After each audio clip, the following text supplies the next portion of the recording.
Well, claims made by students are untrue, says WITS University, as it takes stock of a week of violent protests over several issues, including financial exclusion.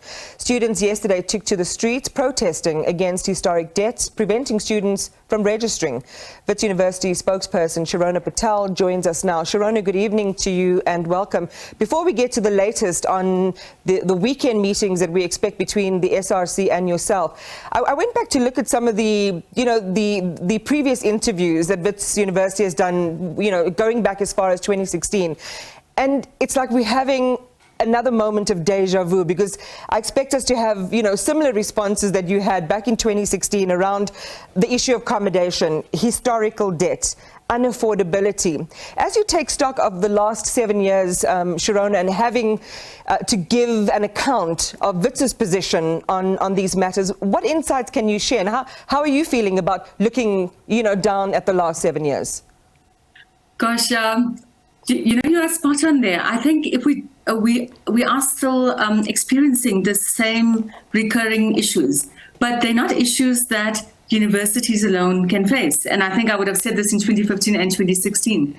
So the issue of historic debt, for example, universities are just not in a position to enroll every student who owes money to the institution, especially when they run into hundreds of thousands of rands. So in that instance, if students have their NSFAS funding, if they lose it after 2 years, they accumulate debt, they accumulate accommodation debt, and then they turn to the university because they don't protest outside NSFAS's offices or the Department of Higher Education and Training. The only place they can protest is on university campuses.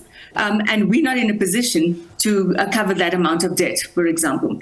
So that's the first. So on historic debt, we still don't have a solution, and that has to be a national conversation. It's not something that universities can solve. If we agree to that demand of our students, if they said, and we're still to see this list of 6,000 people that they claim have historic debt and need to register at WITS, but even if we had to pick up their debt at 150,000 times 6,000 people for the next 4 years, the university would become bankrupt. And so it wouldn't be sustainable for us. On that point, the university has said that students who are passing, students who are academically deserving, we do our best to try to fund funding for them, whether it's from NSFAS or the private sector or from donors, etc. So on the historic debt point, I think it's still a national conversation that we need to have. But that's the one demand that the students know we can't give in to. On the accommodation side, okay. We'll circle back to some, more of the issues that are on the table that are ensuring that classes don't go ahead, and this situation, the standoff situation, continues. One would think, Shirona, you are on campus, you've got some of the best minds at your disposal. It's certainly something that gives WITS some, bragging rights in terms of its academic repository. You know that this is a recurring conversation. This is almost a recurring event that will happen at WITS. What new ideas can the university share on being able to, to undo some of these expectations, or some of these? I know some of them are structural, as you've said. It demands a national conversation, and I think some people do agree with you on that. But what new ideas and problem solving have WITS academics brought to the table to try and resolve this and prevent it from happening every year? So, I mean, so I think universities have done much as well as WITS. So in terms of the funding models, for example, we participated in a national process, in national task teams. We put forward models that we thought could work. In fact, our submission was made by Professor Shirona Patel, and she put forward this model from WITS's perspective. But we can only put that forward and try to influence policy. So that's the first, and we have to keep doing that. So I think we've been partially successful in some ways, but in other ways, there's still a long way to go. So that's the first. What we have tried to do is, once students are in the system, is try to create a student support system so that they stay in the system, that they don't fail, and so that they progress as quickly as possible, but still maintaining the standards and the quality that we expect of them, and in fact, kind of improve our graduation now throughput rates. However, we are also relying on students who are coming out of our secondary school system. And so something has to change there as well. We need to raise the quality of the students, particularly in some subjects that we are getting out of the secondary school system. So that's the second. So we have to offer additional student support. We started a student support program, I think, over the last 3-4 years, which we're seeing is a lot more successful.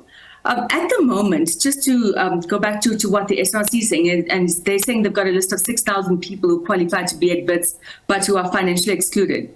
We just have to correct that stat. You know, we looked at that report yesterday, we pulled it.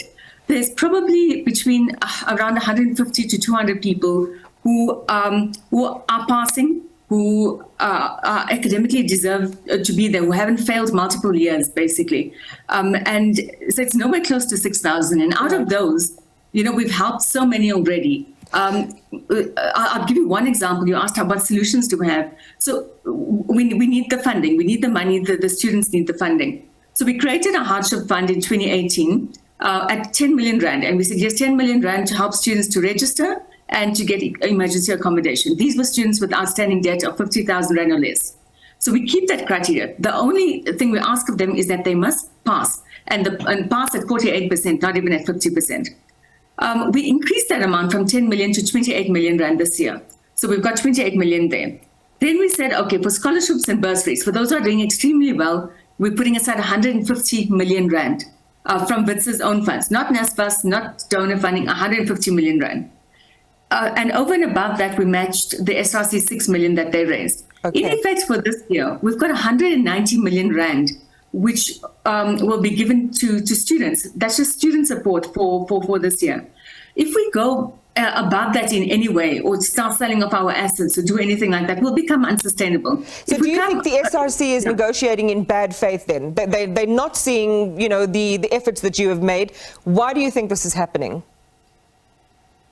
So we've made many concessions, I have to say that, and the goalposts keep moving. So every time we agree, so we agreed on, for example, on accommodation issues this week, we made two major concessions and reached an agreement for them on the NSFAS cap with private service providers. But so first they said, we want everyone who owes 150,000 rand or less to register. Yesterday, they said we want all students with historic debt to register. So the demands, as we move forward, there's a further demand and a further demand. Right.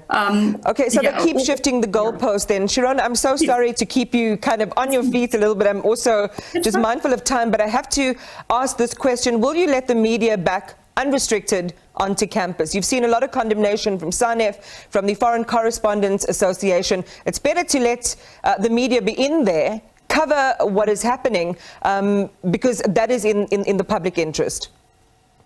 So we've put in, I mean, I was there, I was, you know, on behalf of the media who had appealed to me personally.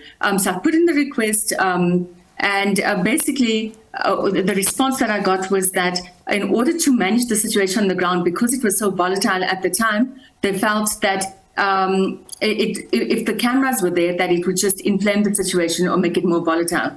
And they said for that time being, while it was so volatile, they did not want anyone to come in, including the media. So my own staff members couldn't get in on that day as well. They then,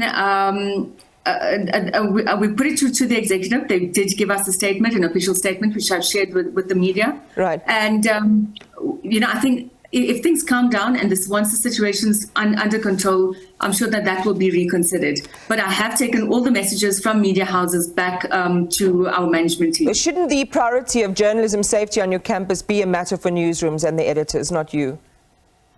Well, we believe that it's our protection services have said that they are responsible for everybody that's on the campuses. So staff, students, as well as media or anyone else, you know, who are on our campuses.